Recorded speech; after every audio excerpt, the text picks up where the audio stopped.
Bonjour et bienvenue sur la chaîne de J'aime entreprendre. Aujourd'hui, Meredith Revol nous accueille dans les locaux de sa jeune entreprise Intrinsèque Design.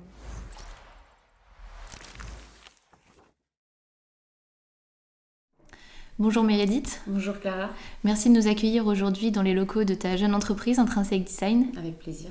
Peut-être que tu peux te présenter rapidement pour qu'on sache un petit peu qui tu es. Oui, Meredith Revol, moi je suis née à Grenoble il y a maintenant 31 ans. Je suis ingénieure de formation et puis après avoir travaillé 4 ans sur le bassin grenoblois dans une PME d'intelligence artificielle, j'ai décidé de monter Intrinsèque Design. Et justement, Intrinsèque Design, qu'est-ce que c'est justement ? Alors Intrinsèque Design, c'est une entreprise de design pour les organisations, principalement du design d'expérience qui vise à améliorer l'expérience collaborateur, aider les entreprises à régénérer leur capital humain et à le développer. Et justement, comment tu définis le design d'expérience pour ceux qui ne connaissent pas ? Oui, alors le design d'expérience, c'est vrai que ça fait un peu, c'est un peu étonnant comme ça. C'est pas un mot qui est encore très répandu. On voit très bien ce que c'est que le design produit, le design de service. Et puis le design d'expérience, c'est le fait finalement de concevoir de manière bien consciente et optimisée tout un parcours, soit d'utilisateur, soit en l'occurrence de collaborateur, avec toutes les dimensions en fait, que ça implique. Par exemple, dans le cadre d'une entreprise, tous les collaborateurs vivent une expérience au quotidien qui souvent est laissée plutôt au hasard. Et là, le but, c'est vraiment de remettre cette expérience au service à la fois du bien-être des collaborateurs, mais aussi de la stratégie et de la performance de l'entreprise. D'accord. Et Intrinsèque Design s'adresse aux entreprises principalement ? Alors les entreprises, mais au-delà, c'est un peu toute forme d'organisation du travail. Donc on peut retrouver aussi parmi nos clients des collectivités, des organisations un peu plus complexes comme les écoles par exemple, puisque là on retrouve à la fois des collaborateurs, des étudiants, des enseignants, des chercheurs, des entreprises partenaires. Et justement, pour créer des espaces de travail, pour créer cette expérience de travail optimisée, qu'est-ce qui rentre en ligne de compte ? J'imagine qu'il y a beaucoup de détails qui sont importants. Alors oui, effectivement, il y a beaucoup d'éléments à prendre en compte. Ça fait complètement partie de la démarche design avec des apports très multiples et très interdisciplinaires, comme on dit. C'est un peu un mot compliqué pour dire ça, mais c'est de dire en fait on casse tous les murs entre les métiers, entre les savoir-faire, les expertises, et on va chercher vraiment tout ce qui peut apporter de manière pertinente au projet. Donc par exemple, dans le cadre des espaces de travail, on retrouve quand même la nécessité d'importer un peu de psychologie sociale et cognitive. Ça peut être pertinent aussi d'apporter un peu des résultats en neurosciences cognitives par rapport à l'aspect travail, apprentissage, prise de décision. Et puis après, il y a tout ce qui est santé environnementale, qui est vraiment lié à l'environnement de travail et qui va apporter aussi à cette expérience, enrichir. Et du coup, ton entreprise s'appelle Intrinsèque Design. Est-ce qu'il y a une symbolique derrière ce mot ?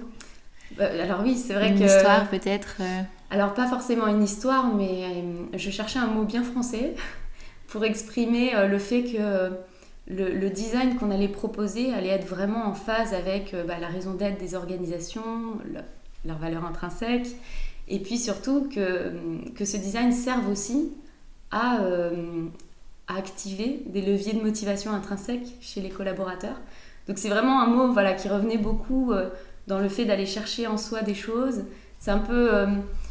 on va dire que si la petite histoire, c'est qu'au tout début du projet, à l'origine, il y avait cette envie de s'appuyer sur des notions de développement durable et de développement personnel, mais à l'échelle de l'entreprise.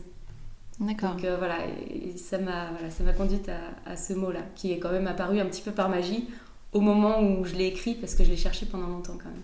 Au début de l'interview, tu disais que tu avais commencé ta carrière par le métier d'ingénieur et ensuite tu as créé ton entreprise. Comment ce changement entre les deux s'est opéré ? Donc oui, effectivement, j'ai commencé à travailler 4 ans en tant qu'ingénieur dans une entreprise de data science et je m'occupais en particulier de développer l'activité énergétique. Et en fait, dans mon travail au quotidien, il y avait beaucoup de mal-être. J'étais vraiment observatrice de beaucoup de mal-être de la part de mes collègues, donc beaucoup d'arrêts maladie, des personnes souvent les mêmes qui revenaient, qui repartaient, enfin vraiment une ambiance assez pesante en tout cas pour moi.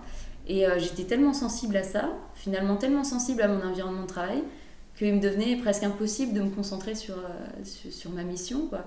J'avais vraiment envie de contribuer à améliorer les choses en interne. Et en fait, j'avais tout simplement pas la bonne place pour le faire. Et du coup, je me suis sentie vraiment impuissante. Et ça a été une expérience très, très douloureuse. Donc pareil, j'ai fini par perdre le sens, en fait, au travail. Ce qu'on appelle, c'est une des causes de l'épuisement professionnel. Et donc c'est quand je suis partie de ma dernière entreprise pour créer mon projet que je me suis dit, voilà, il faut ajouter des cordes à ton arc, notamment l'architecture d'intérieur, qui était quelque chose que j'aimais depuis très longtemps. Et donc j'ai rajouté ça pour pouvoir créer des environnements inspirants, parce qu'il me semble qu'aujourd'hui, c'est quand même un des leviers principaux du bien-être et du sens en entreprise, c'est l'environnement. C'est vraiment les interactions qu'on a entre nous, donc les relations humaines, et puis les relations avec notre environnement. Et donc, tu as créé ton entreprise toute seule au début. Est-ce que tu t'es fait accompagner pendant la création, pendant toute cette phase de construction du projet ?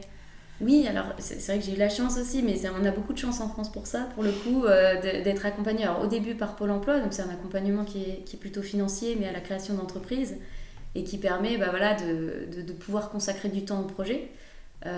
Après, dans un deuxième temps, une fois que j'avais un peu ficelé le projet et que j'étais partie, on va dire, de cet accompagnement Pôle emploi, j'ai été un peu seule un moment, et puis après j'ai décidé de faire incuber l'entreprise par l'Incubagem.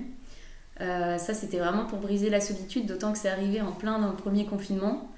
Et voilà, là c'était important d'être accompagnée aussi, d'avoir accès à un peu d'expertise aussi pour se rassurer, parce que même si on peut trouver beaucoup de choses sur internet et faire beaucoup de choses par soi-même avec de l'huile de coude, quand même il y a beaucoup de stress lié aussi au fait que on ne sait pas, est-ce que je vais faire quelque chose qui n'est pas conforme à la loi, je vais me retrouver en prison.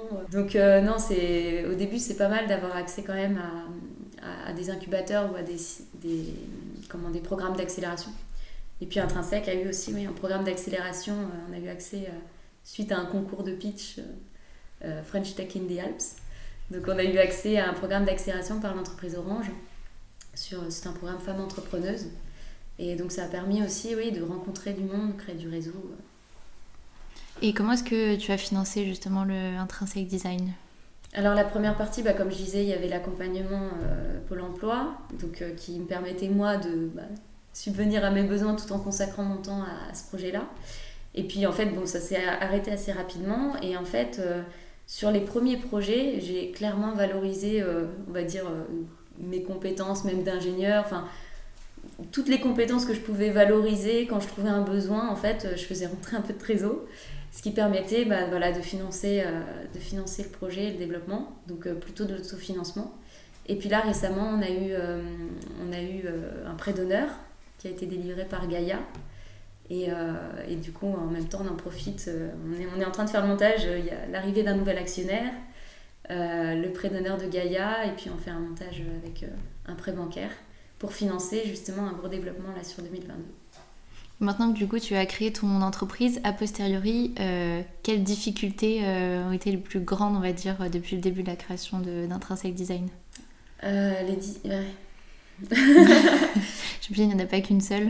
Non, il y en a pas qu'une seule, et en même temps, c'est presque, ça va paraître presque bizarre ce que je dis, mais j'ai l'impression que chaque difficulté qu'il y a eu, c'était plus soit des portes qui se refermaient ou des opportunités qui s'évaporent.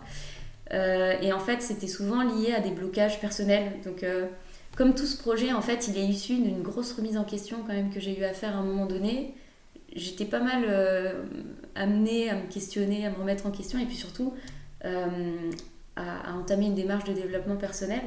Et c'est vrai que quand je la mettais un peu entre parenthèses, hop, il y a des opportunités qui se refermaient.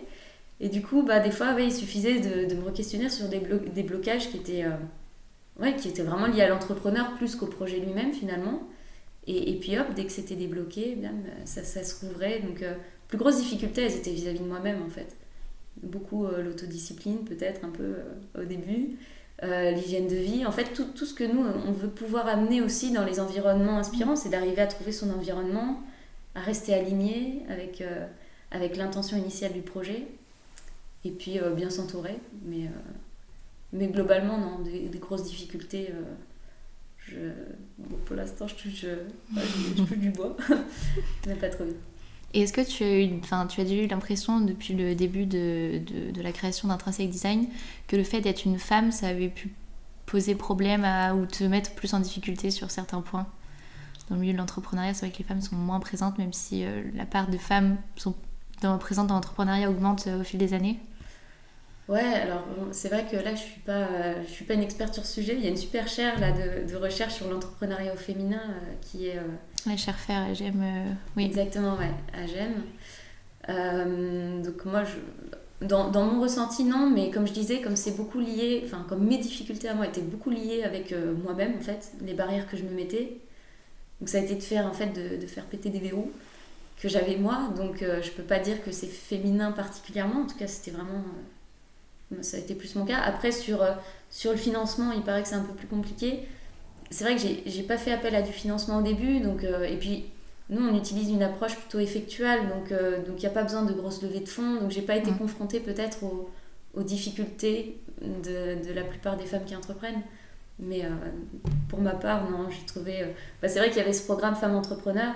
Alors, on était aussi entre femmes. Peut-être que ça a aidé. Je suis peut-être tombée aux bons endroits au bon moment.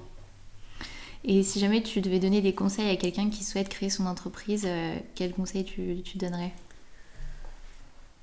Alors, de se faire confiance, déjà. C'est vrai que on peut arriver dans une sorte de sentiment d'imposture quand on crée une entreprise. Et en fait, je pense qu'il faut se faire confiance, faut faire ce qu'on aime. Et surtout, dans le projet entrepreneurial, vraiment le construire en alignement complet avec qui on est, avec nos valeurs. Je pense que c'est nécessaire pour justement arriver à se faire confiance pour le coup. Donc voilà. Et est-ce que Intrinsic Design a des projets pour les années à venir? J'imagine se développer, mais peut-être d'autres projets? Oui, en fait, il y a beaucoup de projets parce qu'au-delà des prestations d'accompagnement des entreprises, de travailler sur leurs bâtiments à expérience positive, voilà, les rendre des espaces de travail inspirants, améliorer le bien-être au travail. Donc ça, c'est des grandes missions.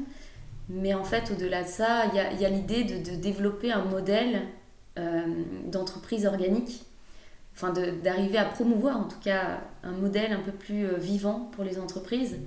Et du coup, il y a quand même un grand projet qui va venir dans les années qu'on pourra financer. C'est la création justement d'un lab sur ces thématiques d'entreprise vivante, et notamment de trouver un peu de trouver à l'entreprise un fonctionnement biologique ou d'invalider complètement ce modèle d'ailleurs. C'est vraiment un projet de recherche scientifique qui vise à savoir à quel point c'est pertinent de comparer une entreprise à un organisme vivant, puisqu'après tout c'est une organisation du vivant, hein. Mais à quel point c'est pertinent et comment est-ce qu'on peut utiliser justement des connaissances en biologie peut-être pour améliorer les modèles d'organisation, les modèles managériaux. Et sur ce projet-là, est-ce que Intrinsic Design travaille avec d'autres structures qui existent sur ce projet ou pas encore? En fait, on est justement en train de rencontrer pas mal de chaires de recherche localement, là, donc l'IAE, GEM, entre autres,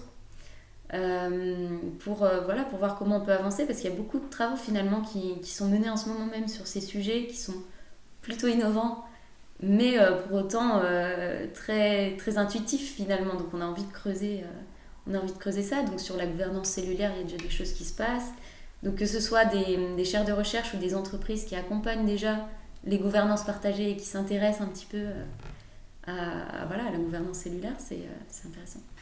Et si jamais je suis une entreprise, pourquoi est-ce que je fais appel à Intrinsic Design? Pour une entreprise, c'est si vous avez par exemple des problèmes récurrents, soit liés directement à des surcoûts RH, donc des problèmes d'absentéisme, de présentéisme, des difficultés à recruter, ou tout type de malaise en fait sur l'aspect ressources humaines. Si vous avez des objectifs de performance extra-financière à atteindre, ou vous avez envie de mettre en place un plan de développement et d'amélioration continue, si vous avez des problèmes de performance, toutes les difficultés un peu récurrentes dans les entreprises, des difficultés à innover, à trouver des nouveaux clients, et en fait ça peut être lié justement à un dysfonctionnement de type organisationnel, ou à une expérience collaborateur qui n'est pas engageante. Donc voilà, donc si vous avez envie de réengager les collaborateurs ou de développer votre capital humain, bah là on peut accompagner votre entreprise sur ces axes-là. C'est des accompagnements soit sur l'environnement de travail, ce qu'on appelle l'offre bâtiment et expérience positive, soit vraiment sur le côté fonctionnel, organisationnel. Et là on est plus dans de la santé de l'entreprise, donc on va travailler en amélioration continue. C'est un peu une sorte de médecine douce de l'entreprise. Séance après séance, en fait, on arrive à déplacer l'équilibre de travail de l'entreprise vers un équilibre intrinsèque, le point de fonctionnement un petit peu optimal pour les ressources, quoi. On souhaite beaucoup de réussite à Intrinsèque Design. Merci beaucoup. Peut-être un petit mot de la fin pour finir l'interview. Oui, nous, ce qu'on cherche à faire en fait avec ce projet, vous l'aurez compris, c'est de redonner goût au travail et au travail ensemble, ce qui n'exclut absolument pas l'entrepreneuriat. Donc si les étudiants qui nous regardent ont des projets qui leur tiennent à cœur, surtout n'hésitez pas à vous lancer. Et ce qui est génial, c'est quand on arrive à mettre en œuvre à la fois un projet qui nous permette de nous accomplir en tant que personne et qui arrive à contribuer finalement à construire un monde dans lequel on se projette. Merci beaucoup. Merci à vous. Et à bientôt, j'espère. Merci, à bientôt.